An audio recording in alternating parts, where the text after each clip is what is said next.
안녕하세요, 여러분. 우리가 초등학교 때 처음 역사를 배울 때 고조선 이야기를 들으면 항상 따라오는 게 있죠. 바로 곰과 호랑이, 그리고 마늘이요. 단군 신화는 참 재미있는 이야기지만 왠지 고조선 하면 늘 신화만 떠오르고 실제 국가의 힘이나 실체는 흐릿하게 느껴지잖아요. 그래서 많은 분들이 고조선을 그냥 신화 속의 나라 혹은 막연하게 아주 옛날 나라 정도로만 생각하기 쉽습니다. 하지만 말이죠. 고조선은 단순한 신화의 나라가 아니었습니다. 수천 년 동안 만주와 요동을 아우르며 중국 대륙의 거대한 제국들과 맞섰던 놀랍도록 체계적이고 강력했던 고대 제국이었거든요. 자, 오늘은 우리가 교과서에서 딱딱하게만 배웠던 바로 그 고조선이 왜 위대한 시작이었는지 그 베일에 쌓인 진짜 실체를 낱낱이 파헤쳐 보겠습니다. 오늘 이 20분 동안 여러분은 고조선을 완전히 다르게 보게 될 겁니다. 지금부터 이야기가 시작됩니다. 우리가 고조선을 이야기할 때 가장 먼저 짚고 넘어가야 할 부분이 바로 단군 신화의 정치학입니다. 하늘에서 내려온 환웅 동굴 속의 곰과 호랑이. 이 이야기는 단순히 재미있는 설화가 아니거든요. 이건 고조선이라는 나라가 어떻게 만들어졌는지를 보여주는 아주 치밀한 정치적 선언문 같은 겁니다. 생각해보세요. 왜 하필 곰이고 왜 하필 호랑이였을까요? 이것은 당시 한반도와 만주 지역에 살던 서로 다른 부족들의 정체성을 상징합니다. 곰 토템을 숭배하는 부족과 호랑이 토템을 숭배하는 부족이 있었던 거죠. 환웅 세력이 이 지역에 내려왔을 때 가장 먼저 손을 잡은 것은 누구였습니까? 인내심을 갖고 100일 동안 금기를 지킨 바로 곰 부족이었습니다. 이것은 무엇을 의미할까요? 새로운 지배 세력이 이 지역의 여러 부족들 중에서 가장 주도적이고 세력이 강했던 곰 부족과 연합하여 나라의 기틀을 세웠다는 정치적 현실을 보여줍니다. 반면 호랑이 부족은 이 연합에 실패했거나 혹은 끝까지 반대하다가 밀려났다는 의미겠죠. 신화는 언제나 당대 현실을 반영합니다. 단군 황검이 세운 나라 고조선은 하늘의 자손인 환웅 세력의 카리스마와 땅의 주인인 토착 곰 부족의 세력이 결합된 일종의 연합 국가 형태였던 것입니다. 단군 왕검이라는 이름 자체가 심상치 않습니다. 단군은 제사장, 즉 종교적 지도자를 뜻하고요. 왕검은 정치적 지배자, 즉 군장을 뜻하죠. 이건 종교적 권위와 정치적 권력이 한 사람에게 통합되어 있었다는 뜻입니다. 우리가 흔히 말하는 재정일치 사회, 바로 그 모습이었던 겁니다. 지금처럼 국회의원 뽑고 대통령 뽑는 시대가 아니었으니까요. 모든 결정은 하늘의 뜻을 안다는 이 단군 왕검의 한마디로 결정되었던 거죠. 고조선은 이렇게 탄생과 동시에 강력한 정신적 구심점을 갖추고 출발한 겁니다. 자, 신화에서 현실로 눈을 돌려봅시다. 고조선이 신화가 아니었음을 증명하는 가장 확실한 증거는 바로 광범위한 청동기 문화입니다. 고조선은 기원전 2333년에 건국되었다고 하지만 실질적인 국가의 모습을 갖춘 시기는 대략 기원전 7세기에서 4세기경이라고 봅니다. 이때 한반도 북부와 만주 지역은 청동기 문화가 꼽히고 있었습니다. 특히 고조선의 상징과도 같은 유물이 있죠. 바로 비파형 동검입니다. 이 비파형 동검이 발견되는 영역을 따라가 보면요. 그게 곧 고조선의 영향력이 미치는 영역이었다는 것을 알 수 있어요. 서쪽으로는 요령 지방, 즉 요동을 넘어 요서까지, 동쪽으로는 한반도 깊숙한 곳까지 퍼져 있었습니다. 이 광대한 지역을 한 문화권으로 묶을 수 있었다는 건 고조선이 그만큼 강력한 군사력과 정치력을 가지고 주변 부족들을 통합하고 있었다는 증거입니다. 단지 몇몇 마을이 모여 사는 정도가 아니었던 거죠. 그리고 또 하나의 증거가 있죠. 바로 고인돌입니다. 전 세계 고인돌의 절반 이상이 한반도와 만주 지역에 집중되어 있다는 사실 알고 계신가요? 이 거대한 돌무덤들은 당시 고조선 사회가 상당한 규모의 노동력을 조직하고 피라미드처럼 계층화된 사회를 이루고 있었다는 명백한 증거입니다. 아무나 이런 큰 무덤을 만들 수 없었거든요. 지배층은 이미 강력한 권력을 확보하고 있었고 일반 백성들은 그 지배층의 명령에 따라 엄청난 노동력을 동원당했음을 의미합니다. 이쯤 되면 고조선은 완전히 틀이 잡힌 고대 국가였다는 것을 부정할 수 없습니다. 그리고 이 사회를 유지하기 위한 통치 시스템이 있었겠죠. 그게 바로 8조법금, 즉 8가지 조항의 법률입니다. 이 법은 아쉽게도 지금은 3가지 조항밖에 남아있지 않습니다. 하지만 그 3조항만으로도 고조선 사회의 수준을 짐작할 수 있습니다. 첫째, 사람을 죽인 자는 즉시 죽여서 갚는다. 이건 생명을 매우 중요하게 여겼다는 뜻이고 동시에 살인을 저지르면 용서받지 못하는 엄격한 생명 존중 사상이 있었음을 보여줍니다. 둘째, 남에게 상해를 입힌 자는 곡식으로 갚는다. 이건 개인의 재산과 노동력이 중요했다는 증거입니다. 상해를 입혔으니 노동력을 상실하게 했고 그걸 곡식, 즉 경제적인 보상으로 해결하라는 거죠. 이건 이미 화폐나 곡물 등을 통한 경제 거래가 활발했다는 뜻입니다. 셋째, 남의 물건을 훔친 자는 노비로 삼는다. 용서받으려면 엄청난 돈을 내야 한다. 이건 무엇을 말해줍니까? 개인의 사유재산 개념이 확고하게 정립되었다는 겁니다. 그리고 신분이 존재했다는 것도 알 수 있죠. 노비가 존재했으니까요.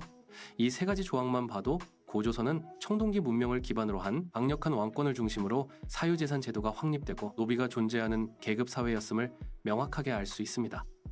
곰과 마늘 이야기만 하는 신화 속의 나라가 아니었다는 거죠. 고조선이 최전성기를 맞이한 시기는 중국 진나라가 멸망하고 혼란스러운 초안쟁패기를 거친 직후였습니다. 이때 고조선은 중국의 혼란을 틈타 영토를 확장하고 세력을 키웁니다. 특히 이 시기는 고조선 역사에서 가장 드라마틱한 전환점이 발생하는데요. 바로 위만조선의 등장입니다. 기원전 200년경 중국의 진나라와 한나라 교체기에 수많은 사람들이 전쟁과 혼란을 피해 조선으로 넘어옵니다. 그들 중 가장 유명한 사람이 바로 위만입니다.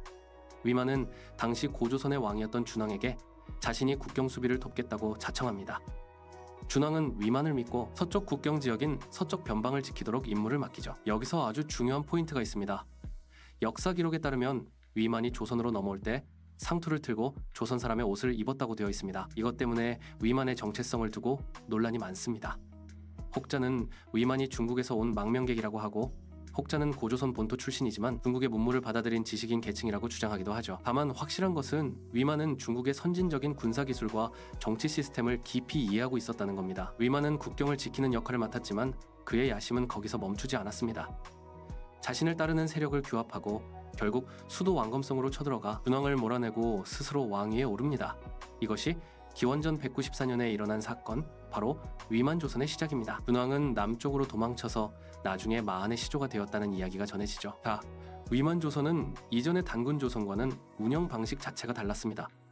위만조선은 철저히 실용주의적이고 경제적인 이익에 집중했거든요. 그들은 주변의 작은 부족들을 복속시키며 영토를 넓혀 나갔습니다. 하지만 무엇보다도 위만조선이 잘했던 것은 바로 중개무역의 독점입니다. 당시 중국의 한나라는 철기 문명을 꽃피우며 동쪽으로 팽창하고 있었습니다.